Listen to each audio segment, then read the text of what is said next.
everyone. In today's video, we're going to be talking about how Democrats could have possibly won the 2024 election. Now, I do think Trump winning the 2024 election was kind of inevitable after the Biden term, but today I want to talk about what Democrats could have done to maybe have a much better chance at winning the 2024 election. Definitely a better chance than Kamala had. You know, she lost every swing state. Very disappointing, but maybe Democrats do something different before the 2024 election and are able to beat Trump. So the first thing I have going on different is Biden does not seek a second term, and Democratic primaries are held where multiple candidates decide to run, where there's basically the 2020 primaries all over again. I do think Josh Shapiro would be the best candidate to win the primaries for the Democrats. I don't know if he would have won the primaries, but he probably would have been the best candidate. He is the governor of a swing state, Pennsylvania, and based on approval ratings, he is a popular governor. And same with Gretchen Whitmer for VP. She's the governor of Michigan, a swing state, which definitely could help the Democrats. And she's also could help with appealing to more women, possibly. You know, she is a woman, so maybe that helps with the woman female vote.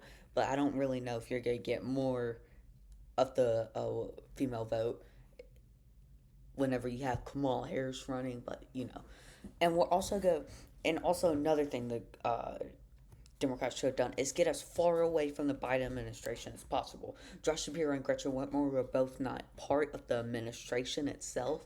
They were Democratic governors, but they're not part of the Biden administration. Kamala Harris was literally Biden's VP. I did think about giving Josh Shapiro Pete Buttigieg as his VP, but Pete Buttigieg was the Department of Transportation under Biden, and I think Trump and JD could hammer Pete Buttigieg over that way too much. Gretchen Whitmer is a much more likable VP, and also, didn't serve in the Biden administration. Definitely does help her in this election. So we'll go ahead and start off with all the safe states in this scenario. And also another thing that helps them is since they held primaries, um, Josh Shapiro and Gretchen Whitmer would get basically a full year to campaign around campus, basically. I do think in this scenario, New Jersey still, Democrats still do lose support in New Jersey, but I do think Biden won it by 15%, okay, and Clinton won it by 14%. So New Jersey going to Harris by 6% was very shocking. I do think they still lose support in New Jersey, but I still think Shapiro and Gretchen will be able to win it by around 10%, which is what you need for me to be safe. You either need 10% or higher to be safe in my category. Well, now I do think New Mexico, they still do lose support in New Mexico because Biden won by 10.8% and Clinton won it by around 8.2%. So I think, and Harris won it by 6%. So I think Gretchen Whitmer and Josh Shapiro will win New Mexico by around like 8 or 7%, somewhere around there. And we'll go ahead and get off with safe states for Trump and JD Vance. Now, um, Florida will be safe in this scenario. Illinois, all going to be safe. Still safe, still safe. The only state that maybe could help them is Texas. Look, we saw Texas only go to Trump by 5.6% in 2020.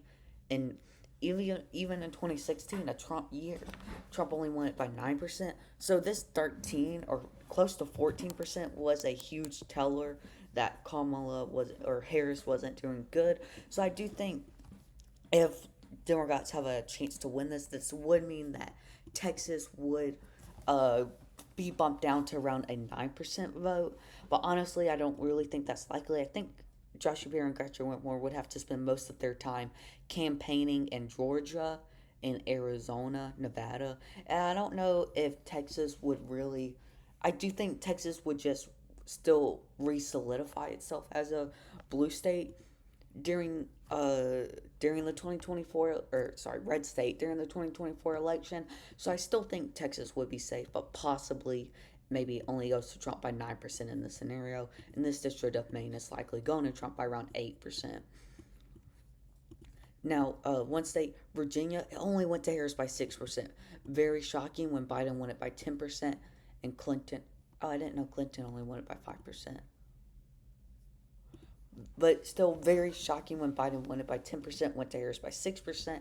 I do think Josh Shapiro and Gretchen Whitmore could increase their margins in Virginia and win it by somewhere around maybe 6, 7%, somewhere around there. If Harris won it by 5.8% and Biden won it by 10%, I definitely think Josh Shapiro and Gretchen Whitmore will win it by around 7%, somewhere around there.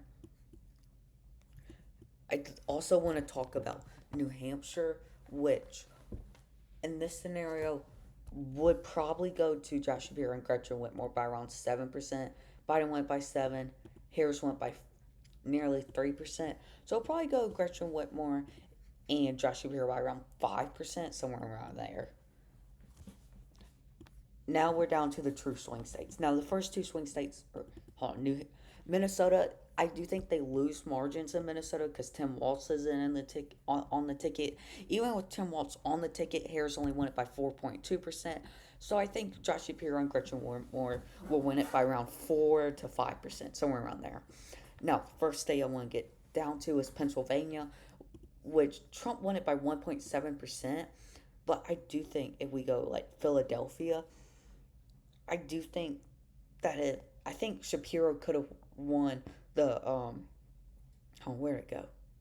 The Philadelphia district by extra like 3 to 4%, somewhere around there.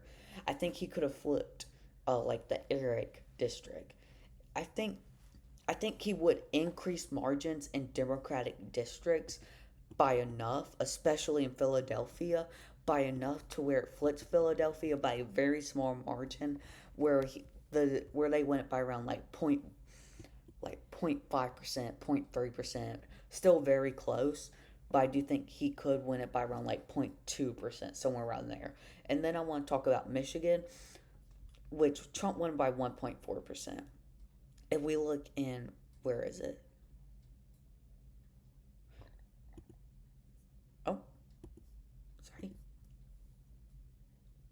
Trying to find what district am I think I'm thinking, yeah, Bay District. I do think that Gretchen Whitmore would have done a lot better in the Bay District. I also think in, where is Detroit at?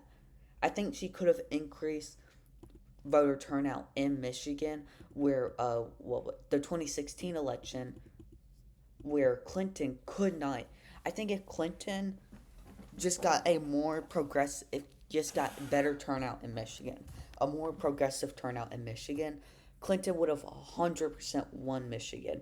So I do think Josh Shapiro and Gretchen Whitmore would be able to increase voter turnout in Michigan, which I do think would help Gretchen Whitmore and Josh Shapiro in this scenario, especially with Gretchen Whitmore on the ticket, winning them Michigan. Now, before we get to Wisconsin, because that's going to be tough, I do think North Carolina still goes to Trump by around 3%. It went to Trump by 3% in the 2020 election, and even in the 2020, even, sorry, stuttering, even the 2020 election, it still went to Trump by 1.3%. In the 2024 election, it went to Trump by 3.2%. And North Carolina was the only swing state to go to Trump in the 2020 election. So I feel North Carolina is just a swing state that will stick by Trump. So I think Trump wins it by around 2%. We'll talk about Georgia, which I think Trump was going to win. Trump won it by 2.2% in this election.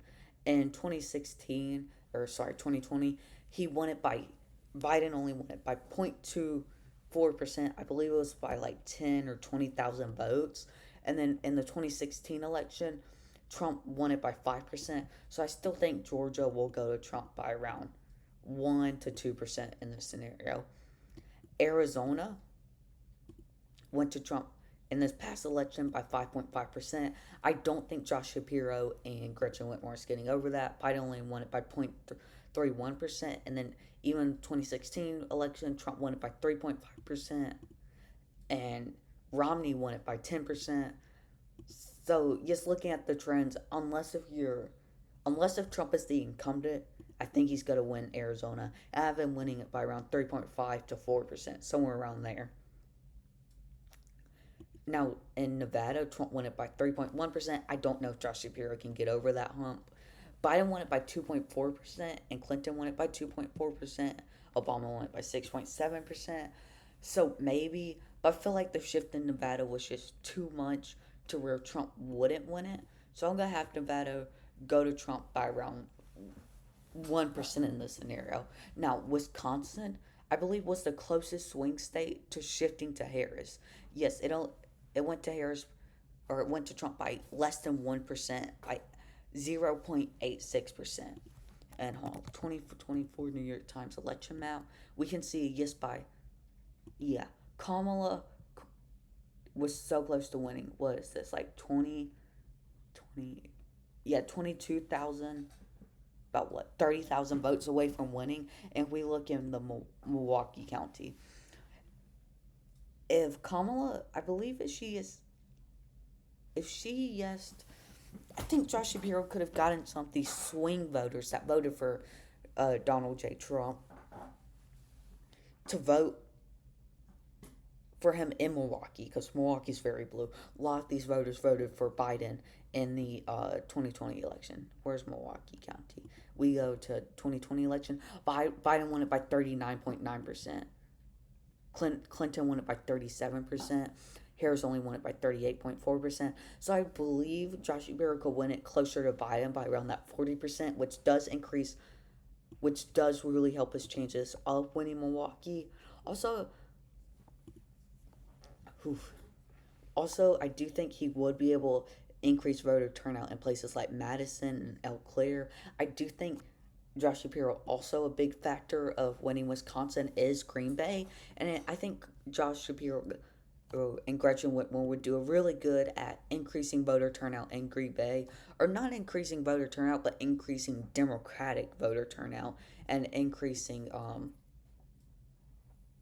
the more progressive Bernie side of the party in places like Green Bay and Milwaukee, which I do think would have Gretchen Whitmer and Josh Shapiro the victory in the 2024 election. Now, even Democrats nominated Josh Shapiro and Gretchen Whitmer. I don't necessarily believe this is how the election would turn out, but I do think this is the best chance Democrats had at winning the 2024 election. Anyway, thank you all for watching. If you made it this far, might as well subscribe, and peace out.